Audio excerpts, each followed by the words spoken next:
हाँ, electric dipole हम पिछले क्लास में ही शुरू कर चुके हैं और आज उसको ख़त्म करेंगे, लेकिन थोड़ा रिव्यू करते हैं। इलेक्ट्रिक डाइपोल वह एक two equal and opposite charges और फिक्स डिस्टेंस पर हो दोनों चार्जेज, तो इस सिस्टम को बोलते हैं, ऐसे पेयर ऑफ चार्जेस को बोलते हैं इलेक्ट्रिक डाइपोल। एक अगर नेगेटिव क्यू है तो दूसरा पॉजिटिव क्यू, इक्वल मैग्नीट्यूड के अपोजिट साइन के, और डिस्टेंस, ये दोनों के चार्जेस के बीच के डिस्टेंस को स्मॉल एल से या 2a से डिनोट करते हैं। 2 से इसलिए मल्टीप्लाइड कर देते हैं कि फ्रैक्शन नहीं आए आगे, हम लोग डेरिवेशन में देखेंगे। अगर l लिखते तो l/2 आ जाता कई जगह, तो इसीलिए 2a ले लेते हैं। यहाँ से यहाँ तक का डिस्टेंस 2a से डिनोट करा। तो अब तो इसी पेयर को इक्वल अपोजिट चार्जेज है ना, फिक्स डिस्टेंस पर हो, तो ऐसे सिस्टम को, ऐसे पेयर ऑफ चार्जेस को डाइपोल बोलते हैं। हमने देखा था पिछले क्लास में कि इलेक्ट्रिक डाइपोल से रिलेटेड एक क्वांटिटी है, उसको बोलते हैं डाइपोल मूवमेंट। इलेक्ट्रिक डाइपोल का डाइपोल मूवमेंट, उसको P से डिनोट करते हैं। क्लास 11 में लीनियर मोमेंटम को भी P से डिनोट करते थे, और इसको भी, दोनों अलग अलग क्वांटिटी है, लेकिन P वेक्टर क्वांटिटी है। यह जो डाइपोल मूवमेंट है, इलेक्ट्रिक डाइपोल से रिलेटेड एक क्वांटिटी, वो एक वेक्टर क्वांटिटी है, उसी के मैग्नीट्यूड को स्मॉल p से भी डिनोट करेंगे। और इसका डेफिनेशन क्या है इलेक्ट्रिक डाइपोल का मूवमेंट का, डाइपोल मूवमेंट का?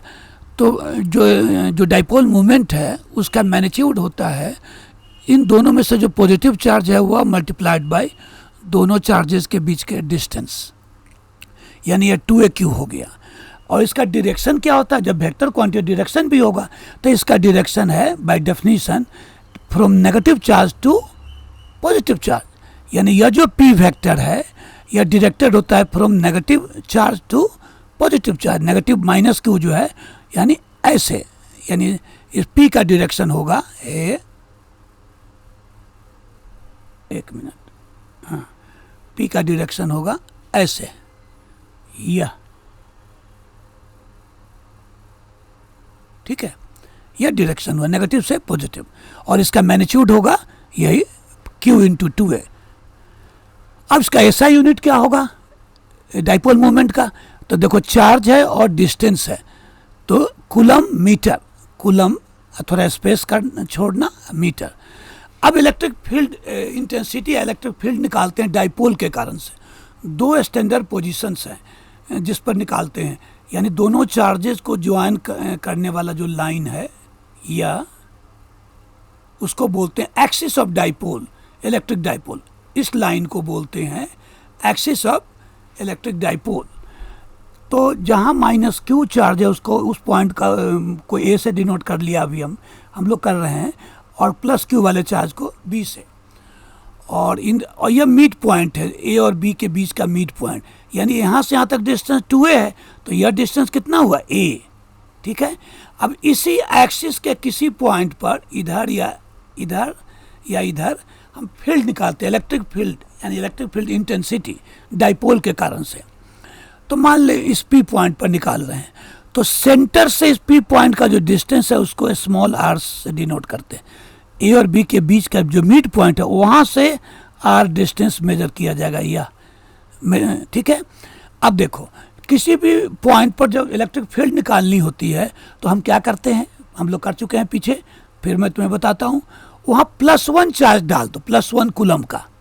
तो यहाँ पर हमने +1 कूलम चार्ज डाला, तो अब देखो तो वह जो फोर्स जिस डायरेक्शन में लगेगा, या जिस मैग्नीट्यूड का, वही वहाँ का इलेक्ट्रिक फील्ड होता है। तो मैग्नीट्यूड का तो हम लोग फार्मूला जानते हैं किसी भी पॉइंट के कारण से। तो अब देखो, वह फिर आगे सवाल बनाने में फिर दोबारा उसको यूज करेंगे। तो +1 चार्ज यहाँ डाला, +1 कूलम, यह पॉजिटिव चार्ज है, तो इसके कारण से फोर्स किधर लगेगा? रिपल्सन का इधर लगेगा, ठीक है। और यह नेगेटिव चार्ज है, तो इसके कारण से यहाँ +1 चार्ज पर अट्रैक्शन लगेगा, इधर लगेगा। इन दोनों में मैग्नीट्यूड किसका ज़्यादा होगा, रिपल्सन का कि अट्रैक्शन? तो नेगेटिव चार्ज इससे दूर है और पॉजिटिव चार्ज नज़दीक है, तो नज़दीक वाला स्ट्रॉन्गर फोर्स लगाता है, यानी इधर का फोर्स बड़ा होगा और इधर का फोर्स छोटा, तो नेट फोर्स किधर लगेगा? इधर। तो यानी इलेक्ट्रिक फील्ड यहाँ इधर होगा। यानी जब भी किसी पॉइंट पर इलेक्ट्रिक फील्ड निकालना हो, इलेक्ट्रिक फील्ड इंटेंसिटी, तो वहाँ +1 कूलम चार्ज डाल दो और उस पर जो कूलम्बिक फोर्स जो लगता है वह निकाल दो मैग्नीट्यूड डायरेक्शन में, दोनों में फोर्स, तो वह इक्वल हो जाता है उस पॉइंट पर इलेक्ट्रिक फील्ड के उस चार्ज के कारण से। तो दोनों के कारण से यहाँ पर जो फील्ड होगी, इसके कारण से फील्ड इधर होगी, +1 चार्ज पर जो फोर्स लगता है वही फील्ड है, तो इसके कारण से फील्ड इधर होगी, इसके कारण से इधर छोटा, तो नेट इधर फील्ड लगेगा, तो वही निकालना है। तो वही याद रखो, इस फार्मूला को तो भूलना नहीं। यानी एक्सियल पॉइंट पर, एक्सिस के किसी पॉइंट पर इधर भी निकाल सकते थे P, तो वह होता है इलेक्ट्रिक फील्ड इंटेंसिटी, तो वेक्टर क्वांटिटी, तो उसका मैग्नीट्यूड 1/4πε0 2rp बाई ब्रैकेट में r² - a² होल स्क्वायर, जहाँ P 2a q है, वो तो हम पहले से जानते हैं, है ना। तो यह याद रखना है न्यूमेरिकल में भी। और अगर डिराइव करने के लिए आए तो यह पिछले क्लास में मैं इसका डेरिवेशन बता चुका हूँ, पिछले क्लास में इसका डेरिवेशन बता चुका हूँ, तो इसलिए वहाँ उसको देखना। और अगर डेरिवेशन के लिए टाइम ना लगे और लगे कि दिक्कत हो रही है, बहुत चीज़ें पढ़नी है, तो यह मत भूलना। यानी एक्सियल पॉइंट पर यह जो है electric field intensity at N axial point, यानी दोनों चार्जेस से पास करने वाले लाइन पर, लाइन के किसी पॉइंट पर तो फील्ड निकालना, तो उसको बोलते हैं एक्सियल पॉइंट। तो यही वैल्यू है 2i, इसको पिछले क्लास में डिराइव। और यह ई वेक्टर क्वांटिटी है P भी, तो अगर दोनों को वेक्टर में यूज करें तो यह आएगा, यहाँ P पर एरो लग जाएगा और E पर भी, यानी P और E के डायरेक्शन सेम है। मैंने कुछ देर पहले बतलाया था, यह नेगेटिव इधर है, पॉजिटिव इधर, तो P का डायरेक्शन, डाइपोल मूवमेंट का डायरेक्शन किधर होगा, इधर, है ना। E भी इधर ही लग रहा है, इसलिए दोनों के डायरेक्शन सेम है। तो यह वेक्टर में दिखाने का तरीका है। अगर याद ना रहे क्लास में, मतलब एग्जाम में अगर आ जाए कि एक्सियल पॉइंट पर फील्ड का एक्सप्रेशन लिखो, तो यह लिखना ज़्यादा अच्छा है, क्योंकि इसमें वेक्टर डिनोट हो रहा है, E और P दोनों वेक्टर है। मान लो याद ना रहे तो न्यूमेरिकल में तो हम लोग केवल इसी को यूज़ करेंगे, इसको नहीं, लेकिन ये ज़्यादा मोर इन्फॉर्मेशन या कंप्लीट इन्फॉर्मेशन कैरी कर रहा है। अब इसी से, ये पिछले क्लास में डिराइव कर चुका हूँ, वहाँ देखना उस वीडियो में। अब इसी में एक स्पेशल केस है, अगर मान ली दोनों के बीच का डिस्टेंस r के रिस्पेक्ट में, r यहाँ से यहाँ तक का डिस्टेंस है और 2a जो है दोनों चार्जेस के बीच का डिस्टेंस यह है, तो 2a नेग्लिजिबल हो इन कंपेरिजन टू r, यानी P बहुत दूर हो, तब क्या होता है, इस सम की जगह a की जगह 0 डाल दो। तो 0 डालोगे क्योंकि a नेग्लिजिबल, 2a या a नेग्लिजिबल है r का रिस्पेक्ट में, तो यहाँ डालोगे तो ये R4 हो जाएगा, एक कैंसिल होके ये अब आ जाएगा। देखो, तो जब अगर कभी किसी सवाल में अगर R बहुत बड़ा हो, यानी 2a, दोनों के बीच का जो चार्ज, दोनों के बीच का जो डिस्टेंस है, दोनों चार्जेस के बीच का डिस्टेंस, वह मच स्मॉलर हो R के रिस्पेक्ट में, तो हम A को नेगलेक्ट कर सकते हैं। तब यही फील्ड यह बन जाता है 4π, यानी A यहाँ 0 डालोगे तो r⁴ होगा, एक R कैंसिल, तो नीचे r³ हो जाएगा, 2p/r³। तो यह किसी न्यूमेरिकल में जब भी तुम बोलो कैसे हम पता लगा पाएंगे कि वह नेग्लिजिबल है, तो 2a गिवन होगा r, तो 2a/r निकालो। अगर वह 0.1 के इक्वल या उससे लेस आ रहा है, तो इसका मतलब यही फार्मूला लगाना, ये भी लगा सकते हो। इस समय की बर्बादी है, इसमें टाइम भी ज़्यादा लगेगा और दोनों से आंसर बहुत माइन्यूट डिफरेंस दिखेगा, तो इसीलिए इसी से निकाल देंगे। कब? जब 2a/4 लेस देन और इक्वल 0.1 हो। अगर 0.1 से बड़ा हो गया या, तब यही लगाएंगे, ठीक है। तो यह भी भूलना नहीं, यह भी जरूरत पड़ती है। अब अगला हमारा है electric field intensity at an equatorial point. यह हमारा डाइपोल है, तो इसके इस लाइन सेगमेंट का जो परपेंडिकुलर बाइसेक्टर है, यानी मिड पॉइंट से तो पास करे ही, लेकिन परपेंडिकुलर जो लाइन है उसको बोलते हैं इक्वेटोरियल एक्सिस ऑफ डाइपोल। इस लाइन को, यह देख रहे हो ना, इस दोनों चार्जेस के बीच से पास करे और 90 डिग्री बनाए, तो इस स्ट्रेट लाइन को बोलते हैं equatorial axis of dipole, electric dipole. अब पीछे था इसको बोलते थे सीधे एक्सिस, है ना, एक्सिस ऑफ इलेक्ट्रिक डाइपोल, इसको equatorial axis of electric dipole. तो इस स्ट्रेट लाइन के किसी पॉइंट पर इधर या इधर फील्ड निकालना, इलेक्ट्रिक फील्ड, तो वह यहाँ डिराइव कर रहे हैं, तो उसकी वैल्यू यह होती है, ये याद रखना। यहाँ पर फील्ड वही तरीका है यहाँ पर का, यह मिड पॉइंट से डिस्टेंस आर है और यह प्लस क्यू है, तो यहाँ का फील्ड निकालना इसके कारण से, तो +1 चार्ज डालो, रिपल्सन होगा, फोर्स जो लगेगा तो इधर आएगा, और यह नेगेटिव है, यहाँ +1 डालते हैं हम फील्ड निकालने के लिए, तो इस +1 पर जो फोर्स लगेगा इसके कारण से, वह इसके कारण से फील्ड यहाँ का होगा, तो वह इधर लगेगा अट्रैक्शन, और यह इधर, दोनों का रिजल्टेंट इधर होगा, है ना।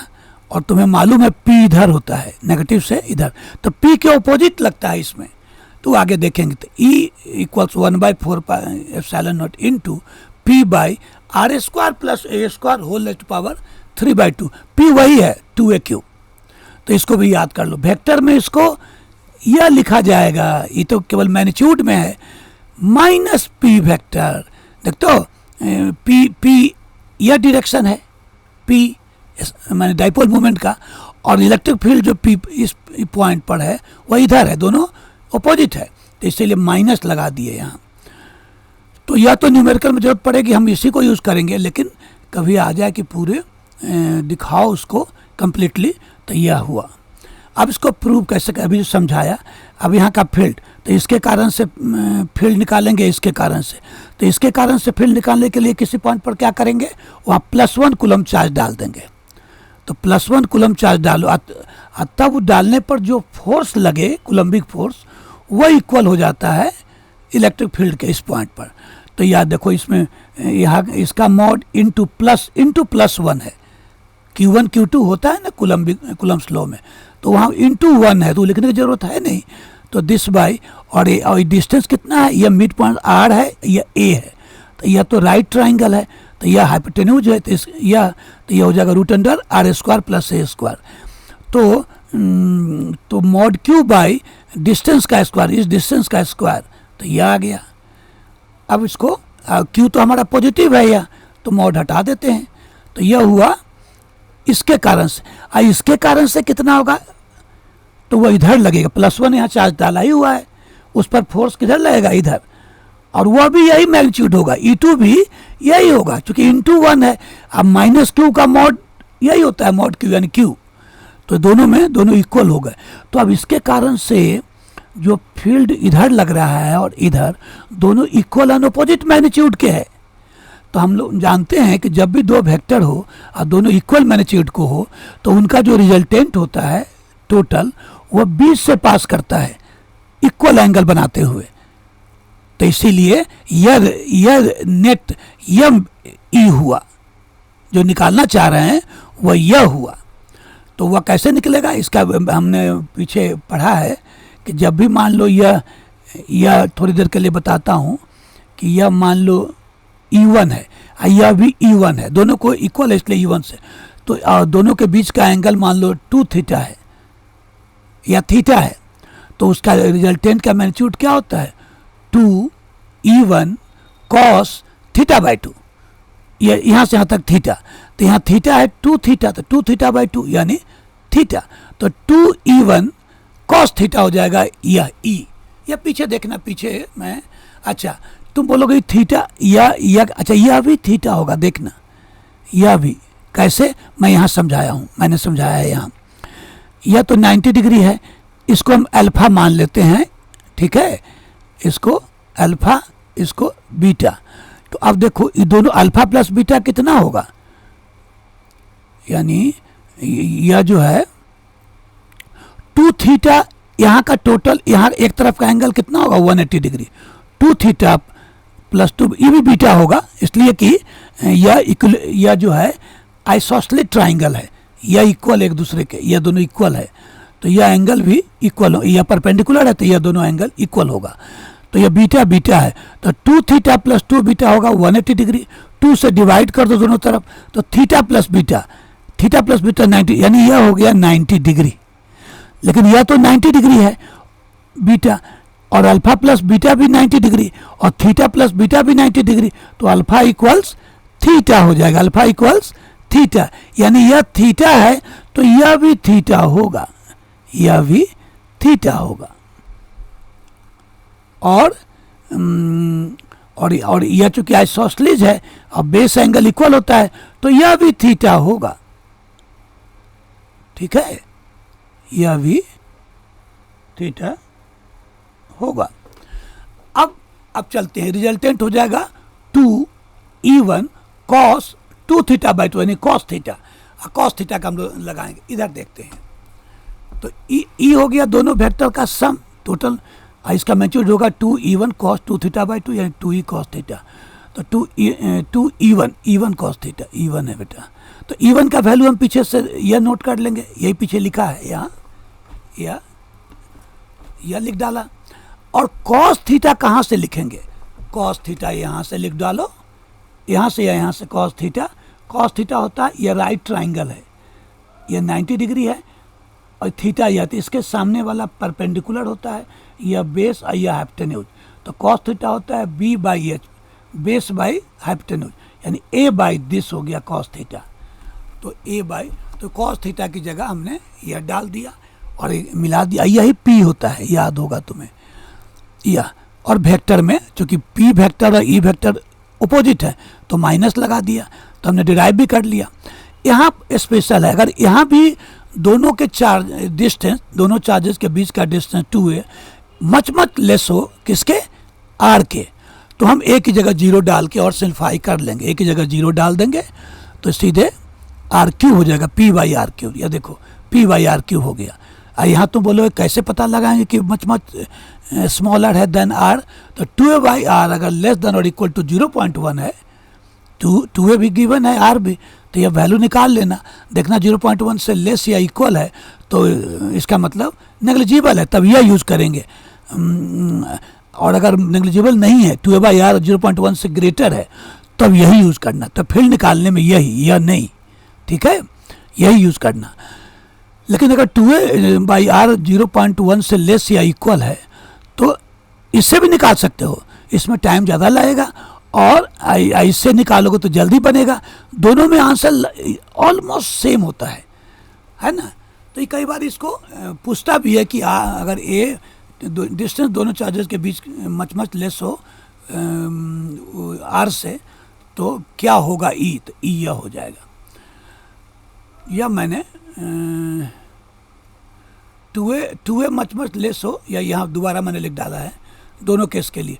तो अच्छा एक चीज़ देखना, 1 बाई आर क्यू इसमें भी आ गया, इक्वेटोरियल वाला जो केस है उसमें भी ई 1 बाई आर क्यू के प्रोपोर्शनल है।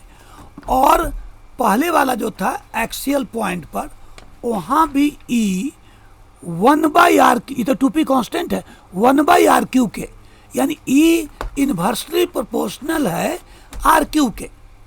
इसको पढ़ते हैं E is directly proportional to 1 by R cube, या E is inversely proportional to R cube. यहाँ आर स्क्वायर नहीं है, हाँ, वह सिंगल चार्ज के कारण से फील्ड हो तो वहाँ आर स्क्वायर होता है, लेकिन या कूलम्ब्स लॉ में नीचे आर स्क्वायर, लेकिन यहाँ जो है डाइपोल मूवमेंट के कारण से फील्ड जो है आर क्यू के इनवर्सली प्रोपोर्शनल।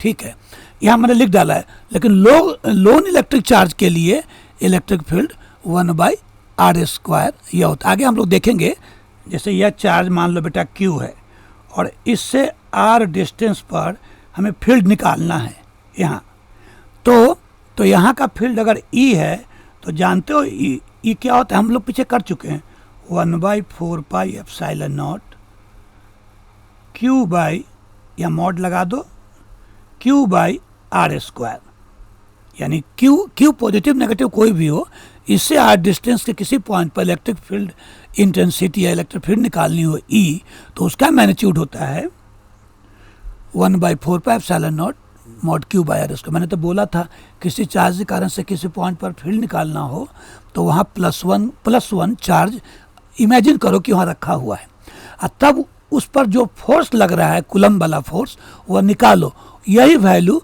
ई के इक्वल हो जाएगा। तो +1 यहाँ डालोगे तो यहाँ मॉड क्यू इंटू +1 लिखोगे, Q1 into Q2 Coulomb's law से, तो यही आएगा। और यह जो फोर्स निकला वह इलेक्ट्रिक फील्ड के इक्वल होगा। तो इसलिए डायरेक्ट अब यही यूज करते हैं, लेकिन डायरेक्शन निकालने के लिए अगर मान लो यहाँ पॉजिटिव चार्ज है तो यहाँ +1 डालोगे तो रिपल्सन होगा इधर, यह फोर्स, तो यह जो है यह तुम्हारा यही फील्ड का डायरेक्शन होगा। लेकिन नेगेटिव होगा तो अट्रैक्शन लगेगा, फोर्स इधर लगेगा, तो यही डायरेक्शन होगा इलेक्ट्रिक फील्ड का भी। ठीक है, तो हम वैसे निकाल लेते हैं।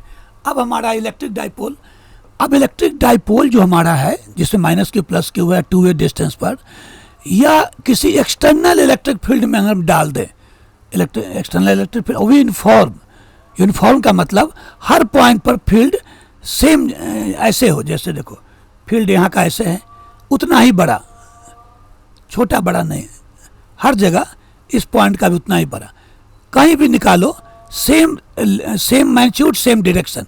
तो ऐसे बोलते हैं कि इस रीजन में इलेक्ट्रिक फील्ड यूनिफॉर्म है ना। तो ऐसे फील्ड में अगर पहले से बना हुआ इलेक्ट्रिक फील्ड एक्सटर्नल दूसरे चार्जेस के कारण से, और उसमें एक डाइपोल डाल दिया इलेक्ट्रिक डाइपोल, तो इस पर एक टॉर्क लगेगा, इसको रोटेट करना चाहेगा, यहाँ फोर्स लगेगा QE +Q, ई फील्ड अगर जो यूनिफॉर्म इलेक्ट्रिक फील्ड ई अगर है तो QE इधर लगेगा, अब माइनस इस नेगेटिव चार्ज पर इधर फोर्स लगेगा, तो देख रहे हो ऐसे रोटेट करना चाह रहा है, तो उसको टॉर्क बनता है। तो उसको इसका डायरेक्शन क्या है, ई और पी के, पी मैंने बताया हुआ है कि नेगेटिव चार्ज से पॉजिटिव, यानी पी इधर होगा बेटा, यह इधर, ई इधर, तो दोनों के बीच का एंगल अगर थीटा मान लो, ये पी इधर लगेगा, यहाँ से यहाँ, या यहाँ अगर से शुरू करो तो यह पी होगा बेटा, यह डाइपोल मोमेंट। तो इनके बीच का एंगल अगर थीटा हो, वही दिखाया है। तो इसमें कुछ चीज़ें हैं क्वांटिटी जो याद रखते हैं, और E vector electric field vector और डाइपोल मोमेंट के बीच का एंगल अगर थीटा है, इसको बोलते हैं electric field, external electric field का डायरेक्शन, वह फील्ड और डाइपोल मोमेंट के डायरेक्शन, दोनों के बीच का एंगल अगर थीटा हो, जो मैंने यहाँ दिखाया और यहाँ समझाया है, तो टॉर्क जो लगेगा इस पर उसका मैग्नीट्यूड होगा PE sin थीटा, थीटा यही एंगल है। ठीक है, अब पी तो तुम जानते हो 2AQ होता है। अब वेक्टर में इसको पढ़ेंगे टाउ P क्रॉस E, ये वेक्टर में तुमने डॉट 11th में डॉट प्रोडक्ट क्रॉस प्रोडक्ट ये सब पढ़ा होगा, तो ये क्रॉस प्रोडक्ट है ये, तो सही तो यह है। और टॉर्क का तुमने यूनिट भी ऐसा ही पढ़ा होगा, ये P इंटू E है, तो ये P का आपने कुछ देर पहले देखा है कूलम्ब मीटर था, है ना, कूलम्ब P का कूलम्ब मीटर, और इलेक्ट्रिक फील्ड इंटेंसिटी का की यूनिट होती है इसकी न्यूटन पर कूलम्ब, या दूसरा भी यूनिट है इलेक्ट्रिक फील्ड इंटेंसिटी की, ऐसा यूनिट होती है न्यूटन पर कूलम्ब या वोल्ट पर मीटर। ई की यूनिट होती है बेटा इलेक्ट्रिक फील्ड इंटेंसिटी की, ऐसा यूनिट होती है न्यूटन पर कूलम्ब, या यही इक्वल होता है, आगे पढ़ोगे जब हम लोग कैपेसिटेंस करें, या बोल्ट वाला, बोल्ट, ये दोनों इलेक्ट्रिक फील्ड की यूनिट है, इलेक्ट्रिक फील्ड इंटेंसिटी की, न्यूटन पर कूलम्ब या बोल्ट पर मीटर। तो यह यूनिट उसकी टॉर्क की यूनिट होती है, टॉर्क की न्यूटन मीटर, ये क्लास 11 में तूने पढ़ा होगा, टॉर्क की न्यूटन मीटर। तो यह फार्मूला मत भूलना, थीटा दोनों वेक्टर के बीच का एंगल है, और वेक्टर में यह है, और स्केलर में सीधे मैग्नीट्यूड निकालना हो तो यह थीटा अगर 0 होगा यहाँ, तो साइन 0 हो गया पूरा। तो उस हालत में हम बोलते हैं कि जो डाइपोल हमारा इलेक्ट्रिक डाइपोल वह स्टेबल इक्विलिब्रियम में है। थीटा अगर 0 यानी E और P एक ही डायरेक्शन में हो, E भी इधर ही हो P भी इधर ही हो, यानी यही डाइपोल ऐसे हो जाए, फील्ड ऐसे है और डाइपोल ऐसे हो जाए, तो E और P का डायरेक्शन सेम आ गया। तो उस समय बोलते हैं, उस हालत में, उस सिचुएशन में जो डाइपोल है इलेक्ट्रिक डाइपोल, उसको बोलते हैं कि वह स्टेबल इक्विलिब्रियम है। लेकिन थीटा अगर 180 डिग्री हो तो साइन 180 डिग्री भी 0 होता है, यानी थीटा ई इसको ऐसे रोटेट कर दो, ये ऐसे, ये थीटा है ऐसे, तो ये 180 डिग्री हो जाएगा।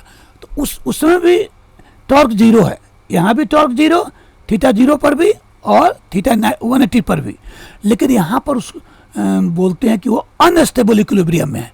अनस्टेबल का मतलब जब या यहाँ हो या यहाँ हो तो थोड़ा भी डिस्टर्ब करोगे तो ओरिजिनल में नहीं लौटेगा, जबकि स्टेबल इक्विलिब्रियम में क्या है, थोड़ा भी डिस्टर्ब कर दो तो फिर अपने ओरिजिनल में लौट जाएगा।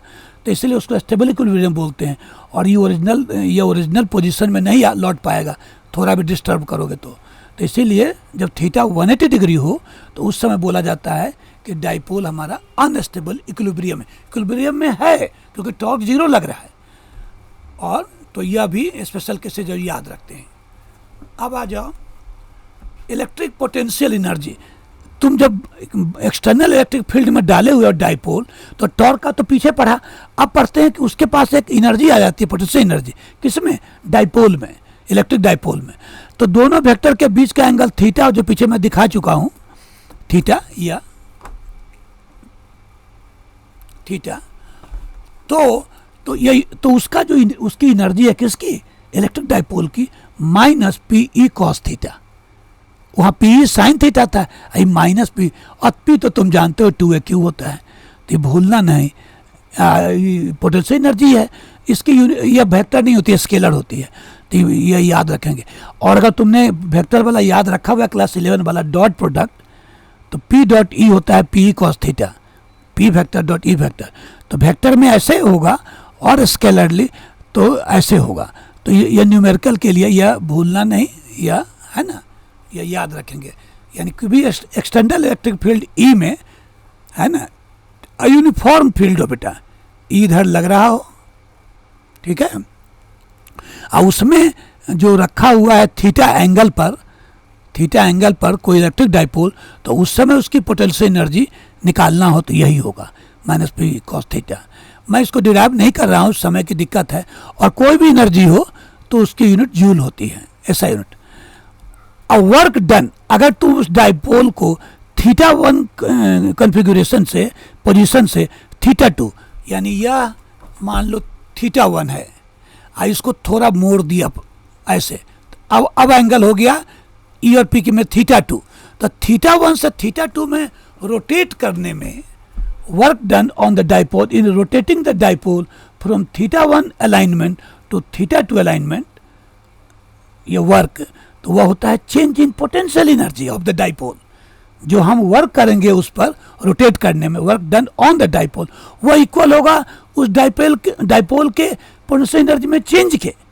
हाँ, W इक्वल्स डेल्टा यू, और यह होगा माइनस पी ई ब्रैकेट में cos theta 2 minus cos theta 1। इसी में थीटा कॉस थीटा 2 माइनस, यह याद रखना बेटा। यानी W इक्वल्स यानी work done on the dipole equals change in potential energy of the dipole equals minus P bracket में cos theta 2 minus cos theta 1। तो यह न्यूमेरिकल में जरूरत पड़ती है और यह याद भी रखना कई जगह तुम्हें। तो डाइपोल से रिलेटेड इतनी चीज़ें हैं। अब एंगल यहाँ 0 डिग्री से 180 डिग्री तक होगा इस सब फार्मूला में। यहाँ भी थीटा जो है 0 डिग्री से 180 डिग्री तक होगा, इस यहाँ भी थीटा 0 डिग्री से 180 डिग्री तक। तो उसके वैल्यू 0 से 180 तक बच्चे याद रखते हैं। इधर में दिक्कत हो जाती है, स्पेशली जो लाइफ साइंसेज के बच्चे हैं, अब मैथ नहीं पढ़ रहे हैं। तो साइन तो 0 डिग्री 30 डिग्री 45 डिग्री 60 डिग्री, ये तो तुमने बचपन से पढ़ा हुआ छोटे क्लास से। और 90 डिग्री 120 135 150 180, इनका 120 का वही होगा जो यह है, 135 का यह, 150 का यह, 180 का यह। देख रहे हो, कॉस का तुमने पढ़ा हुआ है यहाँ तक, यानी 1 यहाँ आएगा। साइन का अगर याद है,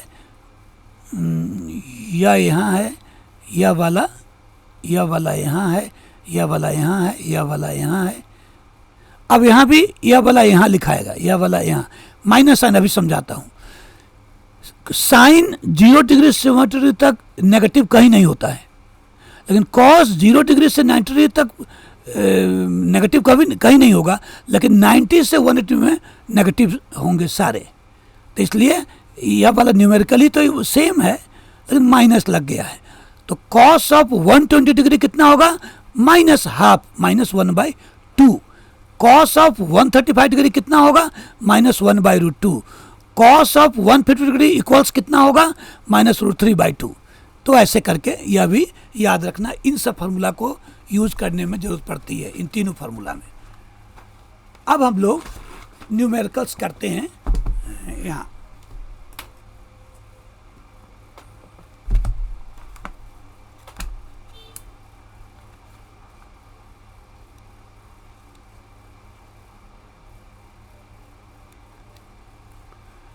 अब है हमारा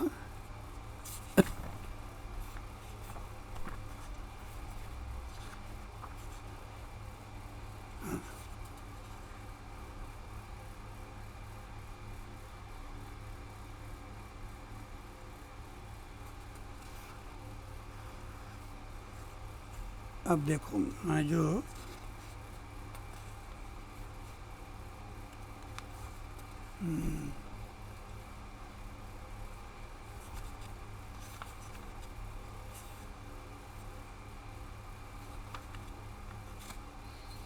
हाँ, अब देखो एक क्वेश्चन यहाँ देखो, assuming that the charge on an atom is distributed, एक मिनट रुको रुको रुको,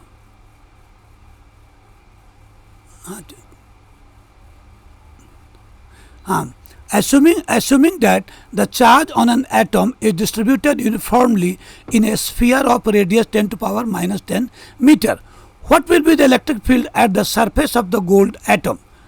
यह दिया हुआ है यहाँ 79 उसका एटॉमिक नंबर है गोल्ड का, उसने दे रखा है, वह इसलिए कि टोटल चार्ज निकालने के लिए। तो यहाँ जब भी किसी स्फीयर पर पूरे में चार्ज हो, है ना, पूरे में यूनिफॉर्मली, अब बाहर के किसी पॉइंट पर तुम्हें निकालना या इवन सरफेस पर भी फील्ड निकालना हो, ठीक है, फील्ड निकालना हो, तो उस पूरे चार्ज को एस्यूम कर लो कि उस स्फीयर के सेंटर पर ही है रखा हुआ। एक्चुअल में तो पूरे स्फीयर में डिस्ट्रीब्यूटेड है चार्ज यूनिफॉर्मली, लेकिन हम उसको एस्यूम कर लेते हैं कि उस सेंटर पर है सारा। तो यहाँ तो इलेक्ट्रिक फील्ड हमें सरफेस पर निकालना है, उस स्फीयर के सरफेस पर यहाँ, तो उसका जो रेडियस है सारे चार्ज को हम मान लेंगे कि सेंटर पर है, और तब उससे डिस्टेंस आर डिस्टेंस पर फील्ड निकालेंगे। तो ई कैसे निकलता है बेटा, 1 किसी पॉइंट के कारण से, किसी चार्ज के कारण से, सिंगल चार्ज, वह यह होता है।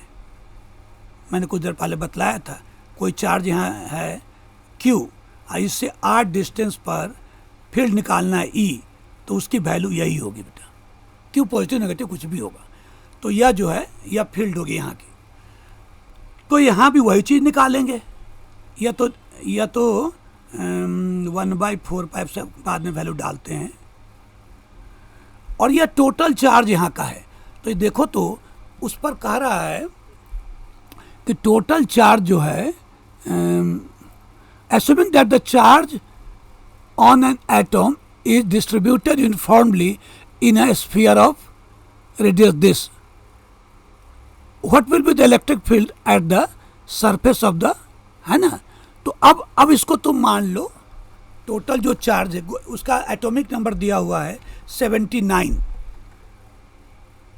इसका मतलब उसमें टोटल चार्ज जो है वह कितना है, 79 ई, इलेक्ट्रॉन वाला चार्ज है ना, 79 ई। तो वह चार्ज जो है, और वही प्रोटॉन का भी चार्ज है। तो इसमें जो क्यू लिखोगे बेटा 79 ई बाई, और रेडियस आर, यहाँ पूरा को यहाँ मान लिए चार्ज यहाँ, तो ये रेडियस जो स्फीयर का होगा वह वैल्यू डालेंगे। तो वह रेडियस दिया हुआ है 10⁻⁻10 मीटर, तो यहाँ 10⁻⁻10 होल स्क्वायर, और ई की वैल्यू हम डाल देंगे 9 × 10⁻9, 79 × 1.6 × 10⁻⁻19, यह सारे कूलम में हो गए, अपॉन 10⁻⁻20। अब इसी को सिंप्लीफाई करेंगे तो मैं सीधे बुक से कॉपी कर लेता हूँ, यह हो गया तुम्हारा 1.138 इंटू 10⁻⁻ 13। और इलेक्ट्रिक एसआई यूनिट क्या होती है? न्यूटन पर कूलम। फिर इलेक्ट्रिक फील्ड की, या वोल्ट पर मीटर भी। हम जब आगे पढ़ेंगे इलेक्ट्रिक पोटेंशियल और कैपेसिटेंस, तो वहाँ वो सब वोल्ट पर मीटर भी दिखाऊंगा कि वह भी सेम चीज़ है। अगला है 2 point charges A and B of magnitude this and this respectively are placed at a distance d apart. ये ध्यान दोगे तो देखते हो डाइपोल वाला केस है बेटा। इसको बिना डाइपोल वाले से भी बनेगा। डाइपोल के फील्ड निकालते थे, जैसे डिराइव करते थे, वैसे ही निकाल के भी बना सकते हैं। या अगर पहचान लो ये प्लस क्यू है, ये माइनस क्यू है, तो इसके कारण तो 2 point charge A and B of magnitude are placed at a distance d apart. The electric field at the middle point O between the charges is this. तो अब देखो, अब इसको बनाते हैं बेटा। पहले मैं क्वेश्चन पूरा एक बार देख लो। Between this find the distance D between the point charge A and B. तो हम डायरेक्ट भी बना सकते हैं, और नहीं तो यह माइनस क्यू है चार्ज, मैं क्यू में ही लिखता हूँ अभी, यह है बेटा। और इसके सेंटर में कह रहा है यहाँ का फील्ड दिया हुआ है। तो हम चार्ज सब लिखते हैं। पहले क्यू की जगह लिखना है 8 × 10⁻⁻6। क्यू हमारा गिवन है 8 × 10⁻⁻6। आई माइनस क्यू है तो माइनस लग जाएगा इसका। मैं केवल पॉजिटिव वाला लिख रहा हूँ, दोनों इक्वल एंड अपोजिट है। तो ये पता चल गया कि डाइपोल है। और कह रहा है कि मिड पॉइंट पर जो फील्ड है वो 6.4 × 10⁴ न्यूटन पर कूलम है। और यहाँ का जो मिड पॉइंट, इन दोनों, वहाँ का फील्ड है दिया हुआ, यह है 6.4 × 10⁴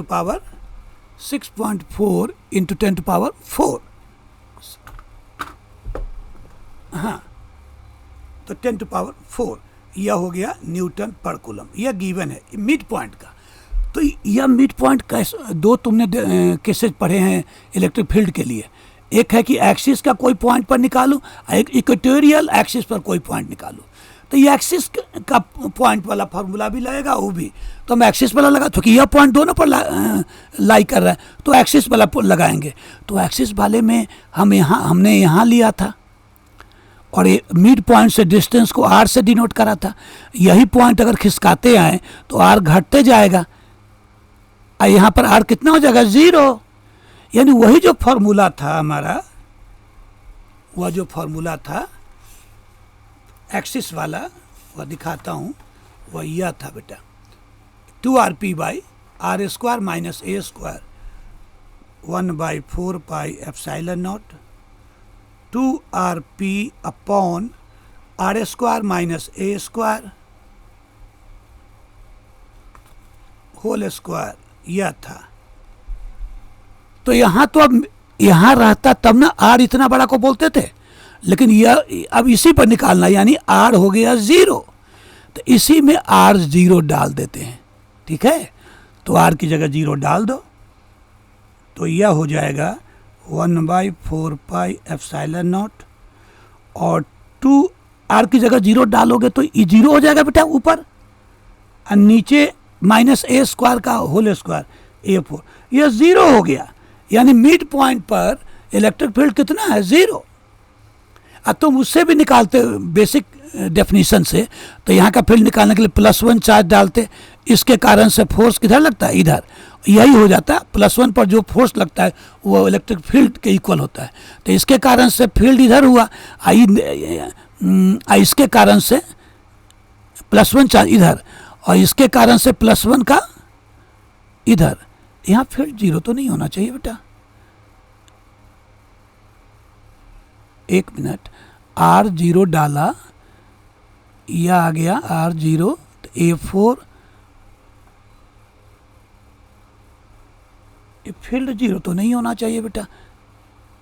E 2rp, एक मिनट रुक जाओ, एक मिनट बेटा। हाँ, यह जो फॉर्मूला है बेटा, या आर जब इससे बाहर हो, यानी इधर हो या इधर हो, या पॉइंट पी, तभी के लिए है, अंदर के लिए ही नहीं है बेटा। ठीक है, अंदर के लिए हम बेसिक डेफिनेशन से ही निकालेंगे, इसीलिए यहाँ ये ऐसा रिजल्ट बन गया। ई उसने दे रखा है, ठीक है बेटा, ई यह दे रखा है, तो हम लोग बेसिक डेफिनेशन से निकालते हैं। +1 चार्ज डालोगे तो इसके कारण से फोर्स इधर लगेगा, यही फील्ड होगा, और इसके कारण से भी इधर ही होगा अट्रैक्शन। दोनों फील्ड, दोनों फोर्सेज इधर ही होंगे, तो ऐड इक्वल होंगे मैग्नीट्यूड का, क्योंकि डिस्टेंस स्मॉल ए है, चार्ज भी क्यू है, अब इसका चार्ज भी क्यू है, मॉड लगा के न्यूमेरिकल वैल्यू, तो दोनों सेम होंगे बेटा। यानी ई हमारा हो जाएगा 2E1, यानी एक के कारण से, तो वह क्या होगा 2 × 1/4 पाई एप्सिलॉन नॉट, और इसका मैग्नीट्यूड यानी क्यू तो पॉजिटिव है ही, और डिस्टेंस a², और इसके कारण से भी इसलिए ट्वाइस से इंटू करा, इसके कारण से E1, इसके कारण से E1, और यही उसने दे रखा है, यही उसने दे रखा है। तो हम लोग लिखते हैं, तो ई हमारा दिया हुआ है यह, तो ई डाल देंगे वैल्यू बेटा सब, 6.4 × 10⁴, this equals 2 × 1/4 pi epsilon not की वैल्यू हम जानते हैं, और Q उसने दे रखा है 8 × 10⁻⁻6, हाँ, और a², इन दोनों के बीच का डिस्टेंस, यह यहाँ से यहाँ तक a है बेटा, यह, ठीक है, तो यह अभी रहने दो, वह निकालना है a²। अब इससे सिंप्लीफाई करोगे, इसमें सारे सब कैंसिल होंगे, है ना, तो तुम्हारा a² जो आएगा कैंसिल हो के, है ना,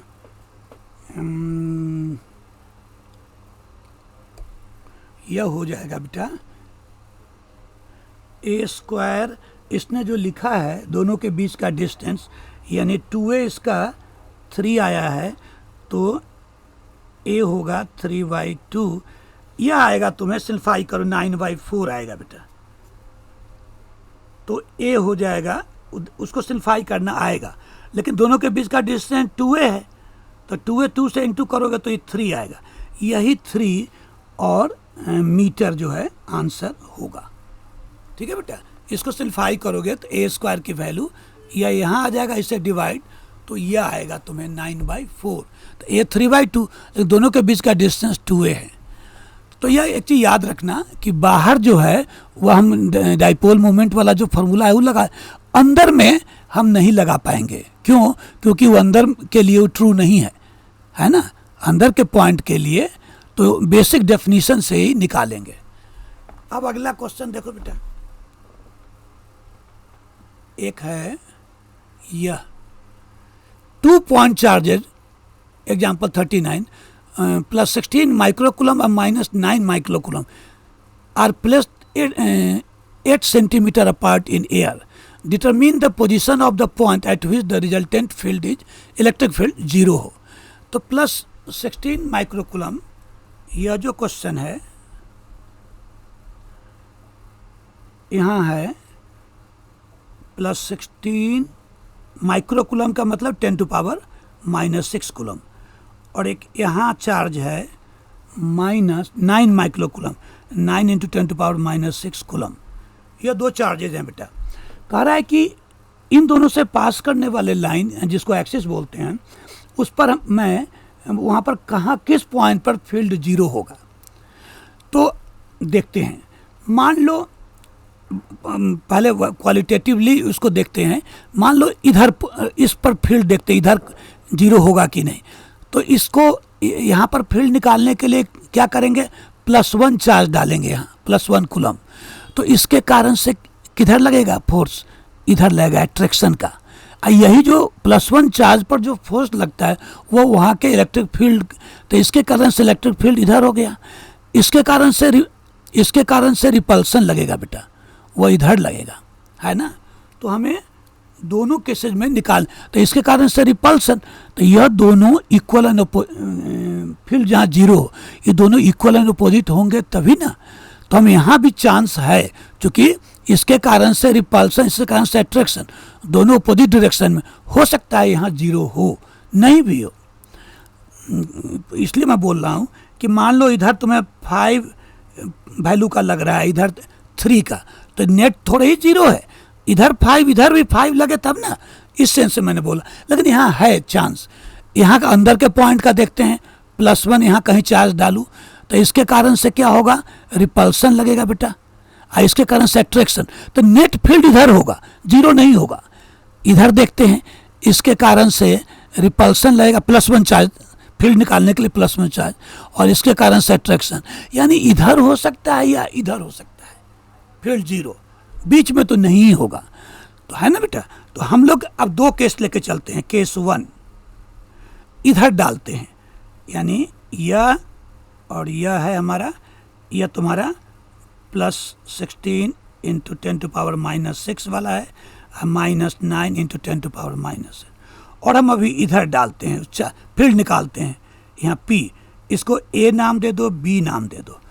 अब यहाँ का फील्ड क्या होगा बेटा, इसके कारण से और इसके कारण से, है ना।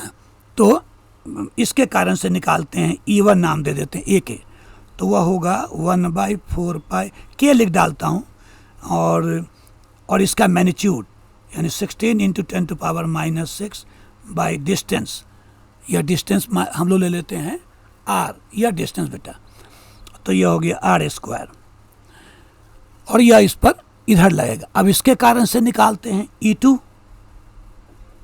यह होगा K इक्वल्स, मॉडल लिखना 9 इंटू 10⁻⁻6 बाई, यह डिस्टेंस कितना होगा, इन दोनों के बीच का डिस्टेंस है 8 सेंटीमीटर, यह डिस्टेंस दिया हुआ है 8 सेंटीमीटर, यानी 8 इंटू 10⁻2 मीटर, यह दिया हुआ है बेटा, ठीक है।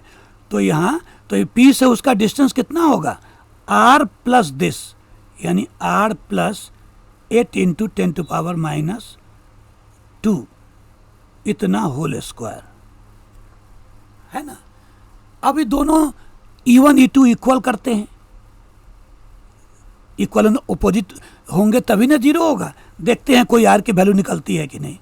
तो जब दोनों को इक्वल करोगे तो K कैंसिल हो जाएगा, मैं लिख ही डालता हूँ K 16 इंटू 10⁻⁻6 बाई R², और इधर K 9 into 10⁻⁻6 upon R plus 8 into 10⁻⁻2 का होल स्क्वायर। तो यह देखो K कैंसिल्ड, 10⁻⁻6 कैंसिल्ड, और यह 16 और 9 हुआ, यानी 16 से इसमें इंटू करो, R plus 8 into 10⁻⁻2 whole square, और 9 इंटू R²। अब इसका स्क्वायर रूट ले लेते हैं, तो ये हो जाएगा 4 इंटू R प्लस 8 इंटू 10⁻⁻2, ठीक है बेटा, और यह हो जाएगा 3R। याद रखना R होना चाहिए, मतलब पॉजिटिव वैल्यू। अब इसको ठीक से हम लोग यह एक कर सकते हैं, सेंटीमीटर में भी डिस्टेंस निकाल लें, तो इसको छोड़ दें तो चलेगा। मेरी बात समझ रहे हो, यहाँ तो मीटर में कर दिया है, आंसर मीटर में आएगा।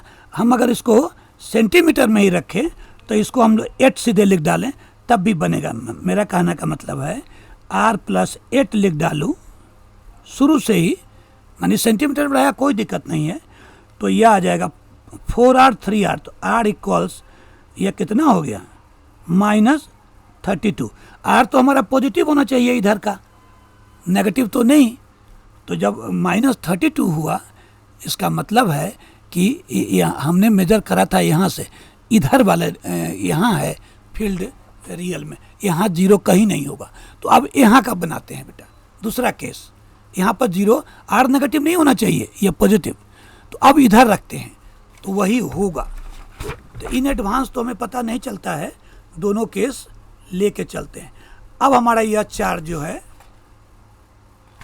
इस 16 इंटू 10⁻⁻6 और यह है 9 इंटू 10⁻⁻6 और इधर अब रखते हैं इस P पर, ये A है, तो इसके कारण से अब इसके कारण से फील्ड निकालो, E1 नाम दे देते हैं या इसी का नाम E1 दे दो, तो यह क्या हो जाएगा K इंटू इसका मैग्नीट्यूड बाई R स्क्वायर, यह डिस्टेंस R है, R को हम सेंटीमीटर में ही रखते हैं और सब कुलम में रहने दो, सब में R रहेगा, सेंटीमीटर में तो कोई दिक्कत नहीं है। E2 निकालते हैं इसके कारण से, तो K और 16 इंटू 10⁻⁻6 बाई यदि R प्लस दिस हो गया बेटा, तो यह तो हमारा डिस्टेंस था दिए हुए 8 सेंटीमीटर, R प्लस 8 का होल स्क्वायर। अब E1 और E2 इक्वल होना चाहिए, तभी फील्ड यहाँ 0 होगा।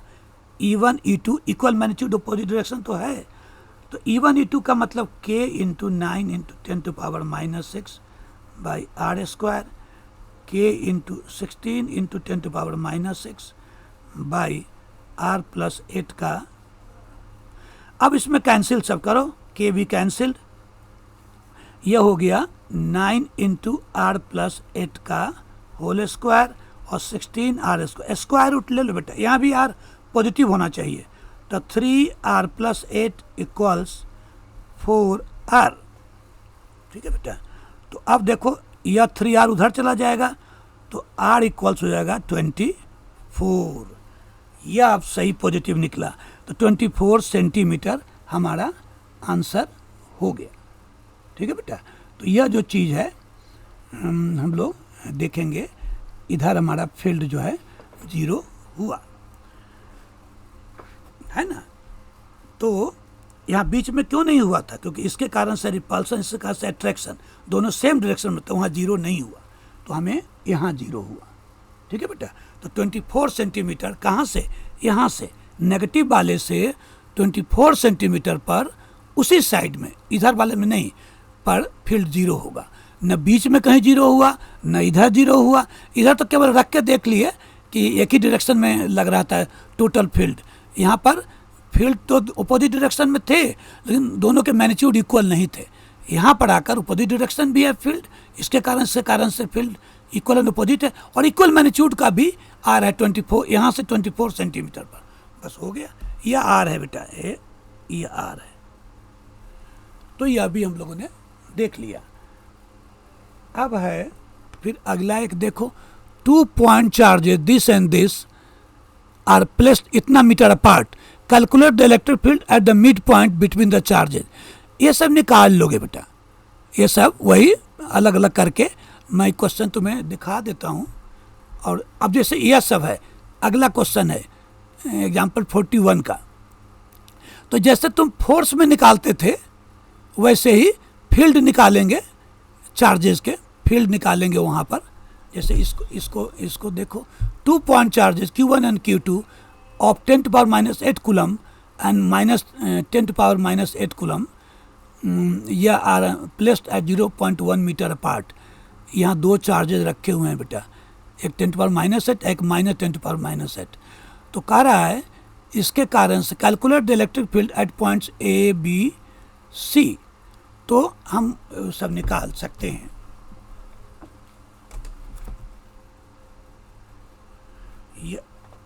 यहाँ एक चार्ज रखा हुआ है, एक यहाँ चार्ज रखा हुआ है, यह चार्ज है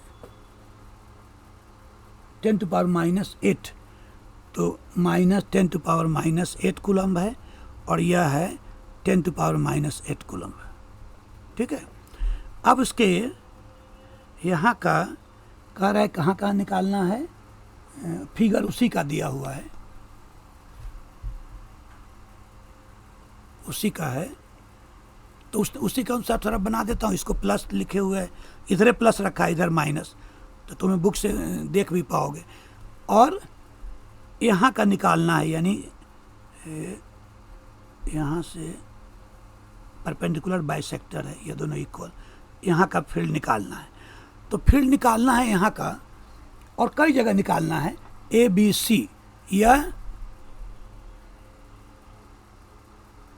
A, इस पॉइंट का नाम A दिया है, इसका नाम C दिया है, और इससे इधर एक पॉइंट पर उसका नाम बी दिया है। तो बी का डिस्टेंस जो है इससे 0.1 मीटर, इन दोनों के बीच का डिस्टेंस है 0.1 मीटर, और यह है 0.05 मीटर, यह है 0.05 मीटर, यह है यहाँ से यहाँ तक डिस्टेंस, और यह डिस्टेंस है, यह 0.1 मीटर है, यह 0. गिवन है, यह 0.1 मीटर है यह डिस्टेंस। तो यह डिस्टेंस जरूरत पड़ेगी तो निकाल सकते हैं, वैसे उसकी जरूरत नहीं पड़ेगी। हम लोग हम डाइपोल से भी निकाल सकते हैं, लेकिन हम डाइपोल से ना निकाल, बेसिक से ही निकालते हैं। यहाँ डाइपोल में तो ये आर होता था, डाइपोल है ही, देखते हो इक्वल एंड अपोजिट है। तो इसके कारण से यहाँ फील्ड रिपल्सन का लगेगा इधर, यानी फोर्स, तो इधर फील्ड होगा, +1 चार्ज डाला और उस पर जो फोर्स लगता है वो इक्वल होता है फील्ड के, और इसके कारण से अट्रैक्शन का इधर लगेगा। और दोनों मैग्नीट्यूड इक्वल होंगे फील्ड के, क्यों?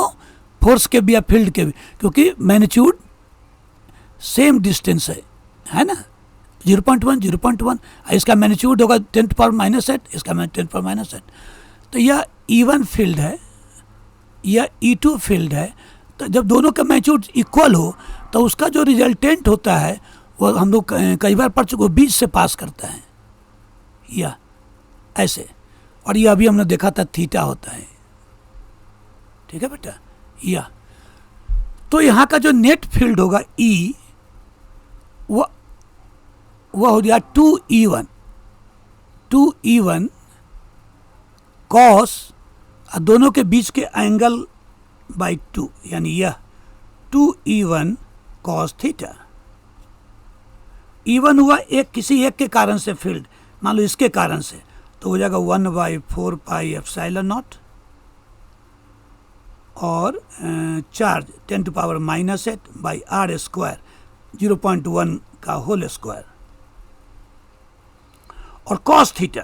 अब कॉस थीटा क्या होगा? बेस अपॉन यह, तो यह पूरा डिस्टेंस है 0.1, तो यह कितना होगा? 0.1/2, यानी 0.05। यह डिस्टेंस भी 0.05 है बेटा, ठीक है।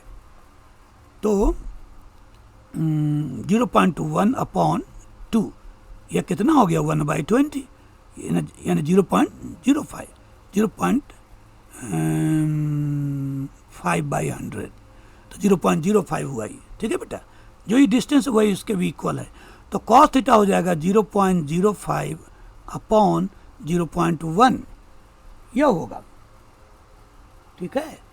तो ऐसे करके हम फील्ड यहाँ का निकाल लेंगे, और यह इतना न्यूटन पर कूलम इसने निकाला है। तो सी वाला इसको आया है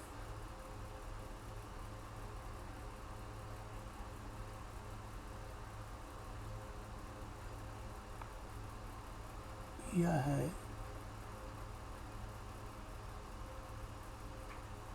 9 × 10⁻³ 9 × 10⁻³ न्यूटन पर कूलम, ये आया। इसको सिंप्लीफाई करोगे, इसकी जगह अपना डाल देना 9 × 10⁻⁹, तो ये आएगा।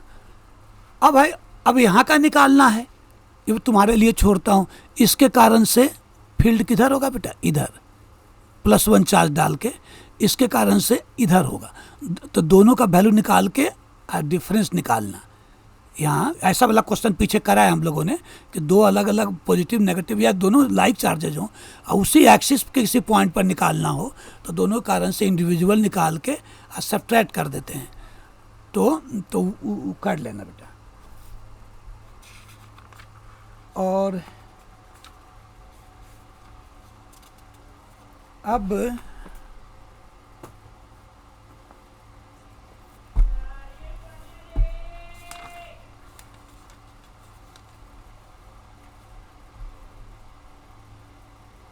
तो आप आज इतना ही रहने तो बेटा।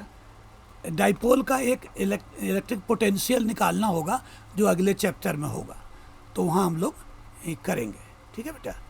तो यह चीज़ सब जो है, तो इसको थोड़ा देखो, फिर जहाँ पीछे जो जो मैंने फार्मूला बताए हैं वो सब तो याद रखना। जैसे इलेक्ट्रिक डाइपोल का पर जो टॉर्क लगता है, अगर वो डाइपोल किसी एक्सटर्नल इलेक्ट्रिक फील्ड में रखा हुआ है तो यह सब चीज़ जो टॉर्क के वैल्यू है, स्टेबल इक्विलिब्रियम अनस्टेबल कब होता है, वह उस टॉर्क का electric field potential energy minus लगाना मत भूलना। और अगर वर्क करते हैं, अगर उसको θ1 कन्फिगुरेशन से, ए अलाइनमेंट से θ2 में रोटेट कर रहे हैं, तो work done on the dipole या change in potential energy of dipole, यह हो जाएगा यह फार्मूला माइनस पी। तो वह θ1 की वैल्यू दी रहेगी। मान लीजिए कि 30 डिग्री से 45 डिग्री में रोटेट कर रहे हैं, तो यहाँ θ1 की जगह 30 डिग्री डालना, θ2 45, और पी और ई तो पी होता है 2AQ, तो ए और क्यू से वैल्यू डाल देना, और ई फील्ड दिया रहेगा तुम्हें, एक्सटर्नल फील्ड, तो हमें वर्क डन या चेंज इन पोटेंशियल एनर्जी निकल जाएगा, और यह सब वैल्यू। उसी ढंग से एक्सिस इक्वेटोरियल पॉइंट पर और एक्सिस वाले पॉइंट पर डाइपोल का जो होता है, यह मत भूलना, न्यूमेरिकल में जरूरत पड़ेगी। और उसका जो है अप्रोक्सीमेट वाला केस जो होता है, यह वाला, यह P/RQ। वैसे दोनों केसेज में एक्सिस का हो या उसका इक्वेटोरियल का, दोनों में इलेक्ट्रिक फील्ड प्रोपोर्शनल होता है 1/RQ के, यानी इन्वर्सली प्रोपोर्शनल होता है RQ के। तो ये चीज़ पूछता है कभी कभी, तो अभी रहने दो बेटा, है ना।